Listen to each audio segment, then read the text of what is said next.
দোয়ান মালিক ব্যবসায়ী হলরুর ধার্যকৃত package VAT ৮৮,০০০ টিয়া জাগাত আগন নিয়ে ১৪,০০০ টিয়া বহাল রাহিবার দাবিতে ২২ নভেম্বর মঙ্গলবার দুপুর ১২টা পর্যন্ত দোয়ান বন্ধ রাহি প্রতীকী ধর্মঘট ও মানববন্ধন পালন করছে Chittagong metropolitan shop owners association. এই মানববন্ধনত তামাকুন্ডিলেন ব্যবসায়ী সমিতি, Riazuddin Bazar, Mimi super market, Sanmar, Kallol, Gulzar tower, Moti complex, central plaza সহ চট্টগ্রামের বিভিন্ন মার্কেটর ব্যবসায়ী সমিতি হল নিজ নিজ ব্যানার লই এই প্রতীকী ধর্মঘট আর মানববন্ধনত অংশগ্রহণ করছে। প্রতীকী এই ধর্মঘট আর মানববন্ধনত বক্তলর বক্তব্যত উড়িয়েছে স্বল্প পুঁজির এই ক্ষুদ্র ব্যবসায়ী হলরে বাছাই রাহিবেল্লাই প্যাকেজ ভ্যাট ৮৮,০০০ টিয়ার পরিবর্তে ১৪,০০০ টিয়া পূর্বর ন্যায় বহাল রাহিবেল্লাই মাননীয় প্রধানমন্ত্রী আর সংশ্লিষ্ট কর্তৃপক্ষর কাছে বিনীত আবেদন জানাই।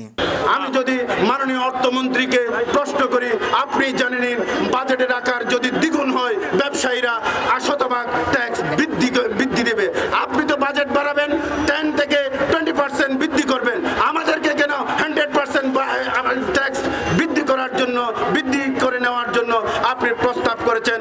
আপনার এই প্রস্তাবটিকে ফিরিয়ে নেওয়ার জন্য আমি বাজেটের আকার বরাবর আমাদের যে পূর্বের যে 14,০০০ টাকা ছিল সেটি বাস্তবায়ন করার আরা প্রতি বছর 14,০০০ টাকা ধরে ভ্যাট দিই, কিন্তু এবার আরারে 14,০০০ তো 28,০০০ টাকা করে দিই, 100% বাড়াই দিই। সুতরাং 100% বাড়াই দিবার ক্ষমতা, ক্যাপাসিটি হনার নাই আরাতুন। আরা বিভিন্ন সেক্টরে যারা চট্টগ্রাম শহরে বসবাস করি, এন হন সেক্টর নাই যে ন বাড়ে।